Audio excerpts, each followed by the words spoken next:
이 시간 우리 함께 찬송하겠습니다. 찬송가 342장입니다.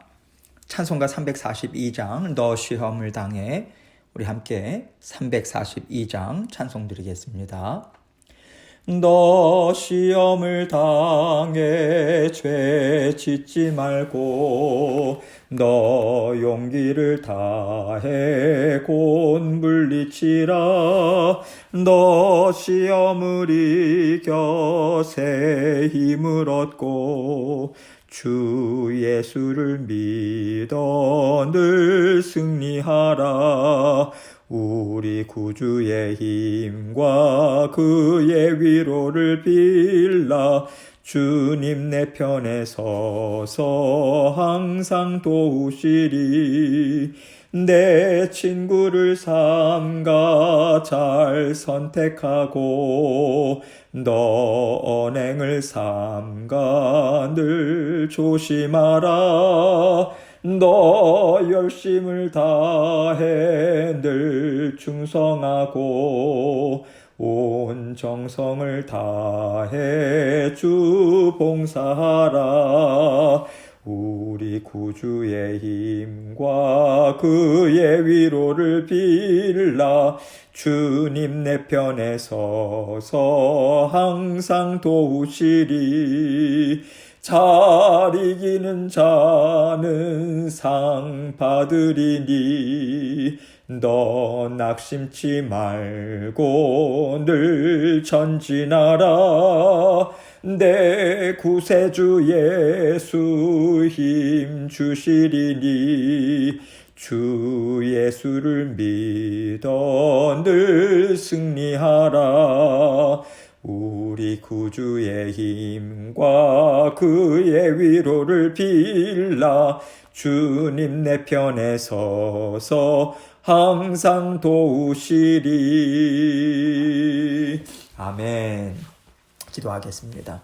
하나님 아버지 감사합니다. 언제나 우리가 살아가는 이 세상이 참으로 우리의 죄성이 있고 또 육신의 정욕이 있습니다. 아버지, 날마다 영적인 싸움을 싸워나가는 이 삶 가운데서 늘 우리에게 말씀으로 영의 양식 주시고 강건할 수 있도록 하나님께서 도와주셔서 감사합니다. 우리 많은 성도님들 더욱더 아버지 하나님의 뜻을 쫓아서 순종하고 아버지 하나님 말씀이 주시는 아버지 그 힘과 능력 공급받아서 날마다 아버지 하나님 사탄 마귀의 계계를 아버지 하나님 싸워 이기고 승리하는 삶으로 하나님께서 역사하여 주옵소서. 우리의 육신의 연약함도 늘 주님의 말씀으로 다스리고 아버지 하나님께서 주시는 지혜로 아버지 우리의 마음과 생각을 온전히 다스림을 받아서 아버지 하나님 진정으로 주님께서 기뻐하시는 삶을 날마다 살아가는 저희들 될 수 있도록 도와주옵소서. 오늘도 주님께서 붙잡아 주시는 그 은혜 아버지 변함없이 우리에게 아버지 하나님 폭포수와 같이 쏟아지고 있음을 기억하고 주님 손 꼭 붙들고 승리하는 하루 될 수 있도록 아버지 하나님께서 함께하여 주옵소서. 아버지 하나님 부족한 종 아버지 하나님의 말씀을 대언할 때 입술과 마음도 주장해 주시고 주님께서 주신 말씀 주님께만 온전한 영광 돌리는 이 시간 될 수 있도록 도와주옵소서. 예수님 이름으로 기도합니다. 아멘. 하나님 말씀 사사기 14장 1절로 4절입니다. 사사기 14장 1절로 4절 말씀 제가 읽겠습니다. 삼손이 딥나에 내려가서 거기서 블레셋 사람의 딸들 중에서 한 여자를 보고 올라와서 자기 부모에게 말하여 이르되 내가 딥나에서 블레셋 사람의 딸들 중에서 한 여자를 보았사오니 이제 그를 맞이하여 내 아내로 삼게 하소서 하매 그의 부모가 그에게 이르되 너의 형제들의 딸들 중에나 내 백성 중에 어찌 여자가 없어서 너가 할례받지 아니한 블레셋 사람에게 가서 아내를 맞으려 하느냐 하니 삼손이 그의 아버지에게 이르되 내가 그 여자를 좋아하오니 나를 위하여 그 여자를 데려오소서 하니라. 그때에 블레셋 사람이 이스라엘을 다스린 까닭에 삼손이 틈을 타서 블레셋 사람을 치려 함이었으나 그의 부모는 이 일이 여호와께로부터 나온 것인 줄은 알지 못하였더라. 아멘. 하나님께서 구원 역사를 이루실 때 그 일에 동참하게 하실 자녀들을 하나님은 직접 지명해서 부르십니다. 하나님이 누구를 들어 사용하실 것인가는 하나님의 주권에 달려있는 것이기 때문에 왜 그 사람이 그 일을 해야 하는가에 대해서 우리는 완전하게 깨달아 알 수가 없어요. 하나님이 그 사람을 통해서 어떤 일을 이루셨는가라고 하는 것을 보면서 이래서 하나님께서 그 사람을 사용하시나 보다라고 짐작은 할 수 있지만 완전하신 하나님의 생각을 우리가 알 수는 없습니다. 그래서 하나님께서 왜 굳이 삼손을 부르셨는가에 대해서 우리는 잘 알지 못해요. 그러나 하나님이 삼손을 향해 갖고 계신 뜻이 무엇인가는 어느 정도 미루어 짐작은 할 수 있습니다. 삼손이 태어나기 전에 부모님들이 자녀 갖기를 얼마나 원했습니까? 그런데 하나님께서 은혜를 베풀어 주신 거예요. 아들을 허락하셨습니다. 그뿐이었습니까? 하나님께서 이 아들을 사용하기를 원하신다. 분명한 뜻을 그들은 받았어요. 얼마나 감격과 그 감사가 충만했겠습니까? 그러니 이 자녀를요, 태중에 가졌을 때부터 정말 이 아들이 아름답고 귀하게 하나님께 쓰임받는 자녀로 자라나면 정말 좋겠다. 이 간절한 바람을 가졌을 거예요. 뿐만 아니라 자녀를 위해서 하나님 앞에 얼마나 엄청난 기도를 올려드렸겠습니까? 그들은요, 정말 몸과 마음과 뜻을 다해서 이 자녀를 아름답게 키우고자 정말 애를 썼을 거예요. 이렇게 하나님께서는 삼손이 하나님이 보시기에 은혜가 충만한 상태에서 자라나도록 그에게 은혜와 복을 베풀어 주셨죠. 그런데 오늘 본문에서 삼손이 하는 일을 보면요, 그가 그렇게 영적으로 아름답게 자라났다고 보기가 참 어려운 행동을 합니다. 이것을 통해서 우리는요, 하나님께서 자녀를 통해서 일하시겠다라고 하는 뜻을 세우셨다고 해서 그 자녀가 자동적으로 아름답게 자라나는 것은 아니다. 이것을 우리는 깨닫게 돼요. 하나님께서 내가 너를 들어 사용하겠다라고 말씀하시니 그 자녀가 하나님의 기뻐하시는 뜻 안에서 잘 자라난다면 얼마나 좋겠습니까? 그러나 그도 사람인 거예요. 죄가 있지 않겠습니까? 그럼에도 불구하고 그 자녀가 하나님이 세우신 뜻을 붙잡고 정말 순종하고자 애쓰고요. 그 뜻이 이루어지기를 간절히 사모하는 마음으로 하나님 안에서 살아가고자 했을 때 비로소 죄가 다스림을 받을 수 있는 것입니다. 그렇지 않고 죄가 하나님 뜻 안에서 다스림을 받지 못한다면요, 그 죄는 하나님의 뜻을 가로막을 수 있다라고 하는 것을 우리는 오늘 말씀을 통해서 알 수 있는 것입니다. 그래서 언제나 죄의 문제는요, 하나님 앞에서 해결함을 받아야 돼요. 하나님의 말씀으로 죄는 다스림을 받아야 하는 거예요. 죄를 해결하지 않고요, 죄를 말씀으로 다스리지 않고 하나님의 선하신 뜻이 이루어지기를 정말 원한다, 이렇게 해서는 안 되는 거예요.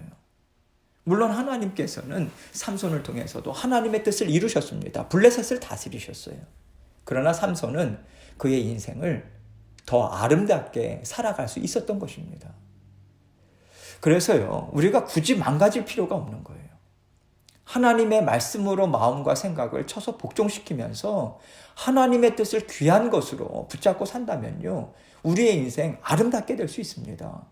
더욱더 하나님께서 세우신 뜻을 아름답게 이루어 나가는 그러한 인생을 살 수 있어요. 그러나 하나님 앞에서 우리가 죄를 하나님의 말씀으로 다스리지 못한다면요, 우리 인생은 참 부끄럽게 될 수밖에 없습니다. 다른 사람들이 볼 때도 안타까움을 자아내는 인생을 살 수밖에 없는 것이죠. 그러나 하나님께서는 정말 사랑하는 자녀들을 구원하는 일을 막힘없이 끊임없이 이루어 가시기 때문에 하나님께서 사용하겠다, 그렇게 하나님께서 뜻을 세우시고 부르셨을 때 우리는 정말 그 뜻을 귀하게 여겨야 합니다. 잠시 잠깐이라도 우리가 그 뜻을 놓치지 말고요, 늘 기억하면서 감사의 마음으로 순종하고자 우리는 정말 애를 써야 하는 것이죠. 그러할 때 정말 아름답고 힘있는 그 자녀된 삶이 우리에게 계속해서 펼쳐질 수 있는 것입니다. 이러한 것들을 우리가 생각하면서 오늘 말씀을 함께 생각해 보겠습니다. 1절로 2절 말씀 봅니다. 삼손이 딥나에 내려가서 거기서 블레셋 사람의 딸들 중에서 한 여자를 보고 올라와서 자기 부모에게 말하여 이르되 내가 딥나에서 블레셋 사람의 딸들 중에서 한 여자를 보았사오니 이제 그를 맞이하여 내 아내로 삼게 하소서 하며. 이스라엘 민족은요, 오랜 세월 동안 블레셋의 압제 아래 그 고통 가운데 살아왔습니다. 그리고 삼손은 부모님으로부터요, 하나님께서 블레셋 사람의 손에서 이스라엘을 구원하는데 그를 사용하기 원하신다, 이것을 분명하게 듣고 자랐을 것입니다. 어려서부터 정말 귀에 못이 박히도록 그 말을 듣고 자랐을 거예요. 그러니 그가 블레셋 땅으로 갔다면요, 무엇을 했어야 하겠습니까? 하나님이 나를 통해서 이루기를 원하시는 뜻이 무엇일까? 이것을 생각하면서 하나님께서 지금 무슨 말씀을 하실까? 이것을 듣고자 애써야 했던 것이죠. 그런데 삼손이요, 블레셋 땅에 갔다 와서 그 부모님에게 지금 조르고 있는 말이 무엇입니까? 블레셋 사람의 딸들 중에서 한 여자를 보았사오니 이제 그를 맞이하여 내 아내로 삼게 하소서, 이 말인 거예요. 삼손은요, 하나님에 대해서 관심을 갖고 있잖아요. 하나님이 그에게 주신 사명과 이루기를 원하는 뜻을 생각하면서 지금 붙잡고 있지 않습니다. 아무 생각 없이 그저 육신의 정욕을 따라서 이를 이루고 있는 거예요. 삼손은요, 부모로부터 결혼 허락을 받아야 하기 때문에 착한 마음에서 그 여인과 결혼하게 해주십시오, 이렇게 겸손한 마음으로 부모에게 말한 게 아니에요. 그 당시의 풍습에 아내로 데려오기 위해서는요, 여자의 부모에게 결혼 지참금을 들고 가야 했거든요. 그런데 삼손에게는 그 돈이 없는 거예요. 부모님으로부터 돈이 나와야 했던 거죠. 말하자면 결혼할 수 있게 돈을 좀 주십시오, 이렇게 지금 삼손은 부모님에게 얘기를 하고 있는 거예요. 3절입니다. 그의 부모가 그에게 이르되 너의 형제들 중에 딸들 중에나 내 백성 중에 어찌 여자가 없어서 너가 할례받지 아니한 블레셋 사람에게 가서 아내를 맞으려 하냐 하니, 삼손이 그의 아버지에게 이르되 내가 그 여자를 좋아하오니 나를 위하여 그 여자를 데려오소서 하니라. 부모님들은요, 이방인들과 혼인하지 말라라고 하는 분명한 하나님의 그 명하신 말씀을 기억하고 있었기 때문에 형제들의 딸이나 같은 민족 중에서 그 여인이 딸들이 얼마든지 있는데 왜 이방 여인을 굳이 아내로 맞이하려고 하느냐, 그건 나신으로서 합당하지 않다. 하나님께 거룩하게 구별된 그런 나신이로서는 결코 합당하지 않다라고 하는 뜻으로 지금 말을 한 것이죠. 하나님께서는 삼손을요, 하나님께 온전히 거룩하게 구별된 나실인으로 키울 것을 명하셨어요. 부모들은 그것을 신실하게 지켜왔습니다. 그래서 삼손을 지금 적극적으로 말리는 거예요. 그러나 그는요, 부모님의 말에 전혀 개의치 않아요. 아, 그렇죠. 여러분, 이렇게 고민하는 모습이 삼손에겐 전혀 보이지 않아요. 그에 대해서는 어떤 대답도 없어요. 그저 하는 말이 무엇입니까? 나는 이 여자를 원한다는 거예요. 이것이 내 마음이 원하는 것이라는 거예요. 나는 내 마음이 원하는 대로 행한다라고 하는 것, 이것만 말하고 있는 것입니다. 이렇게 자기 생각에 자기 마음에 좋은 대로 행하는 것이 바로 사사기 전체에 흐르고 있는 그 죄된 생각이 아니겠습니까? 각자 자기가 옳다고 인정하는 대로 생각대로 행하는 것이죠. 그들에게 하나님의 말씀이 없습니다. 삼손 또한 하나님께서 그를 사사로 세우셨지만 그에게도 하나님의 말씀이 없는 거예요. 이것은 그의 신령이 지금 하나님 앞에서 썩어 있는 상태다라고 하는 것을 보여주고 있는 것이죠. 이스라엘 백성들을 보호하고 죄에서 건져내야 하는 지도자가 썩었다면 백성들은 어떠하겠습니까? 하나님께서는요, 이스라엘 백성들이 하나님 앞에 범죄함으로 영적으로 죽어 있기 때문에 지금 블레셋으로부터 압제를 당하고 있다, 이것을 알려주셔야 하거든요. 이것을 알려주셔야만 하기 때문에 삼손을 세운 건데, 알려줘야 하는 삼손마저 이것을 깨닫지 못하고 있기 때문에요.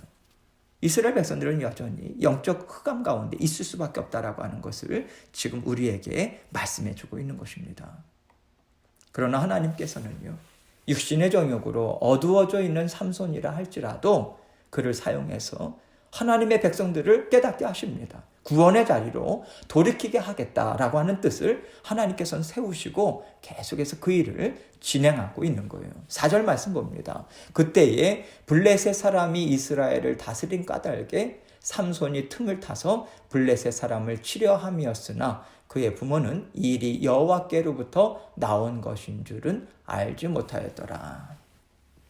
이 말씀을 볼 때 우리는요, 그러면 삼손이 하나님이 주신 감동으로 일부러 블레셋 여자를 아내로 맞이하겠다고 한 것인가? 그리고 그 결혼을 반대하는 부모님이 하나님의 뜻을 깨닫지 못해서 엉뚱한 얘기를 하고 있는 건가? 이런 생각을 할 수 있습니다.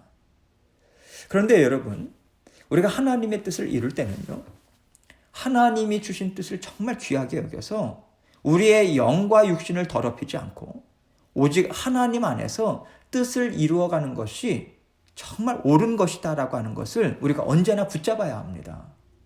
하나님의 뜻을 이룬다고 하면서 하나님이 미워하시고 하나님의 말씀을 어그러뜨리는 자리에 가도 하나님의 뜻을 얼마든지 이룰 수 있다, 이 생각은요, 우리가 결코 따라가서는 안 되는 거예요. 하나님께서는 우리 한 영혼 한 영혼을 우리 주 예수 그리스도를 십자가에 내어주시면서까지 살려주셨습니다. 우리 인생을 계속해서 새롭게 하길 원하세요. 힘있게 하길 원하세요. 그런데요, 우리 인생이 죄에 물들고요, 우리 인생이 하나님의 말씀에서 어긋나는 것을 사용하시면서까지 하나님께서 뜻을 이루시려고 하실 이유가 전혀 없으신 것이죠. 그럴 가능성이 없는 거예요. 하나님은 완전하신 분이십니다. 그래서 우리는 언제나 하나님은 우리의 인생을 깨끗하게 하시고 아름답게 세우시면서 하나님의 약속의 말씀을 지키시는 가운데 하나님의 나라를 넉넉히 이루어 가시는 정말 능력이 많으신 분이다. 이것을 붙잡아야 됩니다. 그래서 우리는요, 우리가 죄에 빠져도 하나님은 이것을 통해서도 하나님의 뜻을 이루실 거야. 여러분, 이것은요, 사탄이 우리를 넘어뜨리려는 언제나 동일한 유혹의 말이라고 하는 것을 우리는 항상 기억해야 합니다. 하나님께서는 하나님의 뜻을 이루실 때 결코 우리를 죄에 넘겨주지 않으세요. 하나님은 예수 그리스도의 십자가의 보혈을 통해서 죄에서 건져내 주시는 분이란 사실을 언제나 우리가 붙잡아서요, 죄와 잠시라도 타협해서는 안 되는 것이죠. 하나님께서는 우리가 언제나 십자가의 보혈로 깨끗해지도록 우리를 보호해주고 계시고요, 그 길로 인도하고 계십니다. 그렇기 때문에 우리가 삼손의 이러한 모습을 보면서 하나님께서 잠깐 삼손의 속임수를 사용하시려나 보다, 이렇게 생각해서는 안 되는 거예요. 지금 삼손은요, 하나님의 뜻을 깨닫지 못하고 있는 거예요. 그의 부모는요, 하나님을 사랑하고 하나님의 말씀대로 삼손을 키워왔습니다. 그렇다면 삼손이 부모에게 왜 하나님의 뜻을 얘기하지 않고 감추면서 일을 이루려고 하겠어요? 그럴 필요가 없는 것이죠. 그런데 지금 삼손이 부모에게 하는 말을 보면 전혀 하나님의 뜻을 깨닫지 못하고 있는 거예요. 이것을 생각할 때 삼손은 이미 무너졌다, 육신의 정욕에 끌려가고 있는 상태다라고 하는 것을 우리는 생각해야 하는 것이죠. 그렇다면 이 4절의 말씀이 무슨 뜻일까요? 하나님께서는 육신의 정욕에 물든 삼손까지도 사용하시겠다라고 하는 뜻을 지금 하나님은 내비치고 계시는 것이지요. 그가 잘못된 길로 간다고 해서 하나님께서 하나님의 백성을 구원하시겠다라고 하는 뜻을 이루지 못하시거나 하나님의 계획이 실패로 돌아가는 게 아닌 거죠. 하나님께서는 반드시 하나님의 뜻을 이루시는 완전하신 분이라고 하는 것을 지금 보여주고 있는 거예요. 사사기의 그 기자도 이러한 하나님의 일하심에 대해서 그러한 완전한 이해를 갖고, 또 하나님의 일하심에 대한 이해를 갖고 지금 자기 나름대로의 또 평가나 그런 판단을 지금 이 4절에서 말을 하고 있는 것뿐인 것입니다. 삼손도 하나님의 뜻을 이루고 싶었을 거예요. 그래도 사사로서 신앙의 훈련도 받았으니까 지금 이스라엘에 무엇이 필요한지도 알고요, 하나님께서 자신을 구별해서 이 자리까지 인도하셨다라고 하는 것을 알고 있었을 거예요. 그렇다면 삼손이 사사로서 그런 마음을 갖고 생각하고 움직이고자 했을 것입니다. 그것을 원했을 거예요. 그런데 그가요, 아름다운 여인을 본 거예요. 자기 마음에 쏙 드는 여자를 봤을 때 그의 마음 안에서 하나님이 원하시는 뜻과 육신의 정욕이 서로 부딪히는 거죠. 마구 부딪히는 가운데 삼손이 무엇을 선택합니까? 하나님에 대한 거룩한 열망함을 선택하기보다 자신의 육신의 정욕을 선택한 거예요. 그래서 그 상태에서 그가 하나님의 뜻을 이루기를 원하는 어떤 모습을 취하든지 간에 이미 육신의 정욕에 그는 사로잡혀 있어요. 그렇기 때문에 하나님의 뜻을 여쭙지 않습니다. 하나님의 인도하심을 받는 자리로 지금 나아가지 못하고 있어요. 다시 말해서 육신의 정욕이 그의 모든 생각과 마음을 다스리는 자리에 있었기 때문에 그는 하나님이 기뻐하시는 인생을 살아내지 못하는 것이지요. 이렇게 사람의 인생으로 봤을 때는요, 삼손은 참으로 실패한 인생이에요. 나중에도 보면 우리가 그 결말을 우리가 알고 있지 않습니까? 하나님의 자녀로서 넘어지고 좋지 않은 삶을 그는 살았어요. 그러나 하나님은 이스라엘 백성들을 너무 사랑하셨죠. 그래서 그 사사가 잘못됐을지라도 이스라엘 백성들을 구하시겠다라고 하는 뜻을 하나님은 꿋꿋하게 계속해서 이루어 가시는 것입니다. 그러면요, 하나님께서는 하나님의 뜻만 이루시고 삼손은 그냥 내버려 두시나요? 하나님께서는 삼손이 정말 몸소리치도록 그 죄를 깨닫고 미워하는 자리까지 가도록 하나님은 그를 인도해 주세요. 하나님께서는 하나님의 자녀의 인생을 빚으시는 것과 하나님의 뜻을 이루어가는 것 중에 어느 한쪽도 포기하지 않으십니다. 항상 이 두 가지를 붙잡고 가세요. 우리는 지금 이렇게 하나님이 베풀어 주신 은혜 때문에 살아가고 있는 것입니다. 우리에게 무언가 조금이라도 하나님과 통하는 면이 있어서요, 일이 이루어지는 것이다. 여러분, 이것은 우리의 교만한 생각인 것입니다. 나도 어쩔 수 없는 연약한 사람인 거예요. 그럼에도 불구하고 하나님의 뜻을 깨닫지 못하고 오히려 망치고 막을 수밖에 없는 나인데도 하나님께서 나를 사용해 주시는구나. 정말 감사합니다, 하나님. 제가요, 더욱더 깨어서 하나님 일에 동참할 수 있도록 저를 붙잡아 주십시오. 이러한 간구를 올려드릴 수밖에 없는 연약한 존재임을 우리는 늘 인식해야 합니다. 그리고 하나님의 은혜 안에서 날마다 살아가기를 정말 간절히 바라고 부르짖어야 하는 것이지요. 하나님께서 오늘도 우리에게 이 은혜를 베풀어 주고 계셔서 우리의 연약한 인생이지만 하나님께서 말씀을 계속해서 공급해 주시고 기도의 자리로 이끌어 주셔서 우리의 연약함을 드러내 주시고 그것을 또 고백하게 하시고 하나님께서 그렇게 우리를 통해서 하나님의 나라를 지금 이루어 가고 계십니다. 그래서 우리는 언제나 하나님 앞에서 겸손한 심령으로 하나님의 완전하신 구원 역사를 보여주셔서 더욱더 하나님만 믿고 의지하며 살도록 하나님 도와주십시오. 이 마음으로 날마다 간구하는 기도를 우리가 늦추어서는 안 되는 것입니다. 우리는 그만두어서는 안 되는 거죠. 계속해서 간구하고 하나님과 함께 날마다 겸손한 마음으로, 감사의 마음으로 주님과 함께 동행하는 삶을 우리는 살아야 하는 것입니다. 오늘 말씀을 통해서 하나님께서 놀라운 은혜로 또 오래 참으시고 붙잡아 주시는 은혜가 우리 가운데 계속해서 부어지고 있음을 우리가 기억하고 우리가 경각심을 갖고 오늘도 주님과 함께 힘있게 살아가기를 바라는 마음으로 주님과 동행하는 승리하시는 저와 여러분이 되시길 주님의 이름으로 축원합니다. 계속해서 기도하겠습니다. 하나님께서 오늘 우리에게 주신 말씀, 우리의 연약함을 하나님 정말 주님의 말씀으로 다스리고 하나님 앞에 영광스러운 삶을 살 수 있도록 하나님 도와주옵소서. 정말 간구의 기도를 드리시고 우리 교회 모든 성도님들이 정말 힘있게 주님의 뜻을 쫓는 그러한 삶을 살 수 있도록 도와주옵소서. 이것을 위해서 계속해서 기도하며 또 각자의 기도 제목 가지고 나아가도록 하겠습니다. 기도하시겠습니다.